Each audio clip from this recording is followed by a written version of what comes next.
We did so many problems practicing yesterday with factoring. Let's start with number 4, okay? Notice that the difference here is that they're just set equal to 0. That's all. From yesterday's notes. So I'm going to go ahead and factor. Hopefully everybody has their flow charts. I forgot to print them up. I will print them up for you tomorrow. So let's go ahead and factor this. It's a trinomial. I can't take out any common terms.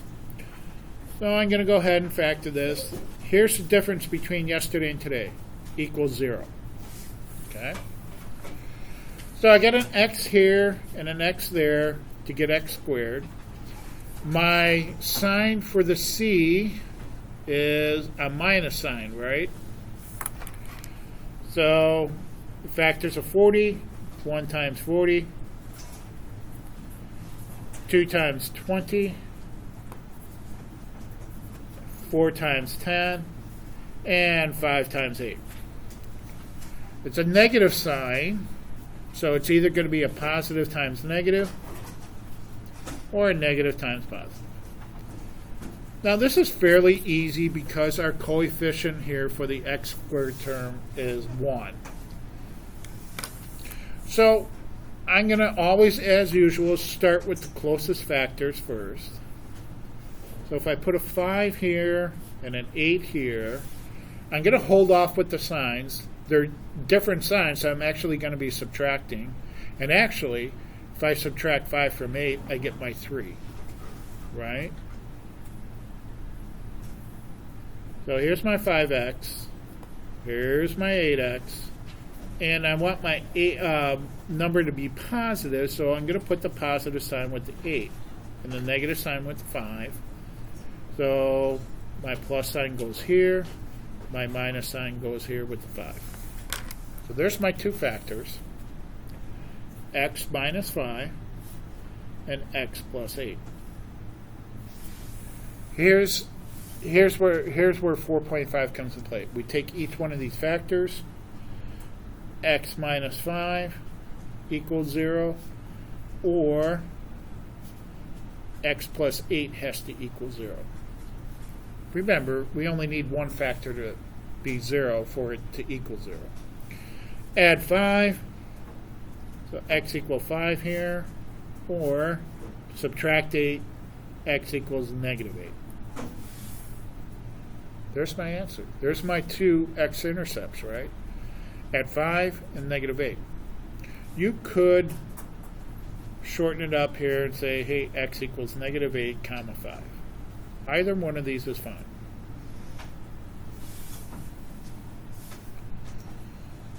Okay. Let's do number 8.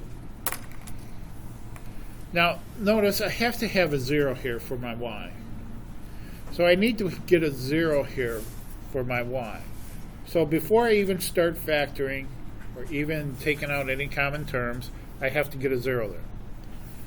So I have positive x squared, so I'm going to have to subtract x squared from that side. Now be careful. Line up your common terms here, your like terms. Here's my x squared. I'm going to subtract an x squared.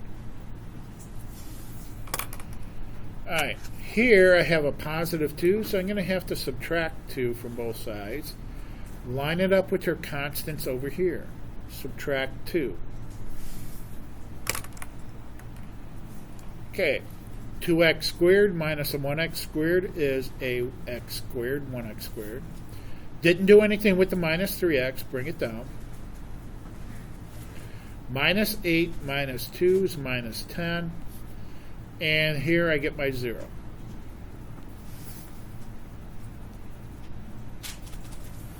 Factor it. So I have an x times x is an x squared. Let's see, I have a minus sign for my c. My factors are 10, 1 and 10, 2 and 5. The signs are negative, so one's positive, one's negative, which means I'm going to be subtracting them, my factors. If I look at the 2 and the 5, if I subtract that, that's going to equal my 3. So I know I'm going to have a 2 and a 5. Don't have to worry about where they go because I have a coefficient of 1 for my x squared.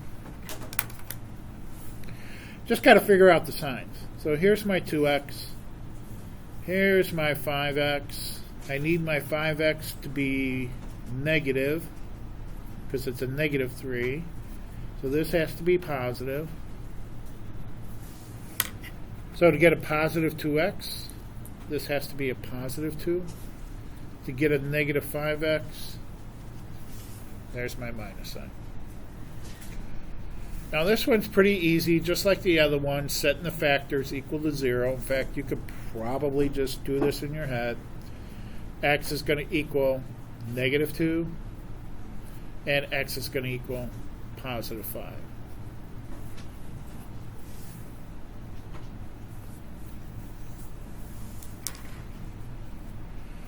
All right, number 9. Again, I need a 0 on this side, so I'm going to add 12x to both sides. Now, I don't have an x term over here. I don't have an x to the first. So I'm going to write it off here so I don't make a mistake to combine them. Okay, so I have, let's see, 4x squared plus 12x plus 9. And here's my 0. So I have to factor this. This one's going to be a little harder because of that 4. That 4 has factors 1 times 4 and 2 times 2. Factors of 9, 1 and 9, and 3 and 3. It's a positive 9, so it's going to be a positive times positive or negative times negative. Well, they have to add up to a positive 12, so my signs, it's about the only thing I know for sure is the signs. It's going to be a positive and a positive.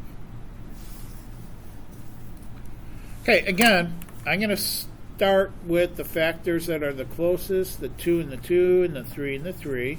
Don't know if they're going to work.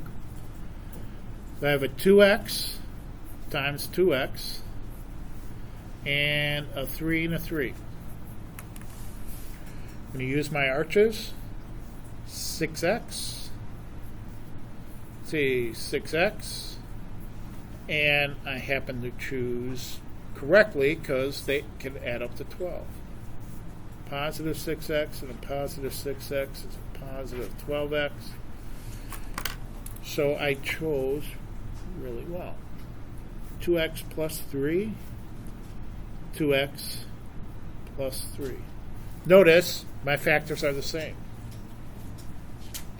So when I go to set them equal to 0, I only need to set one of them equal to 0. So 2x plus 3 equals 0. Now this one's not so easy like these. I got to do a little figuring here, a little computing. Minus 3 minus 3. I have 2x equal negative 3. Divide by 2. Divide by 2. So x equals negative 3 halves. It only has one intercept.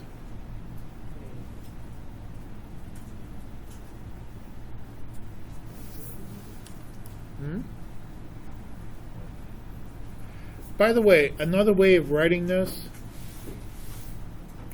2x plus 3 times 2x plus 3. I could write this as 2x plus 3 squared.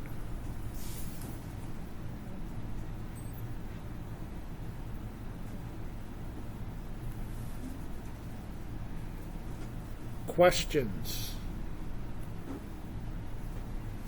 All right, let's do the word problem and then we'll be done. Okay, area of a rectangle is 36 square feet.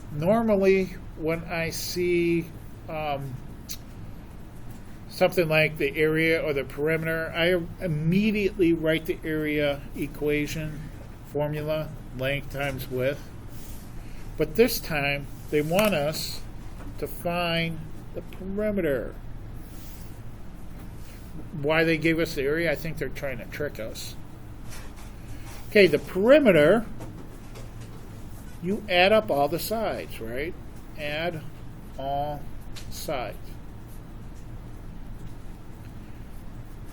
For a rectangle, if I call this my width and this my length, we have a kind of a formula for perimeter. You could just add all the sides, or you could take 2 times the length and add 2 times the width. So my perimeter equals 2 times the length, which is x, plus 2 times the width. Now I have 2 terms, so I better use parentheses. X minus 9. And find the perimeter. I got to distribute the 2. 2 times x is 2x. 2 times negative 9, negative 18. Combine like terms. I have 4x minus 18. That's as far as I can go.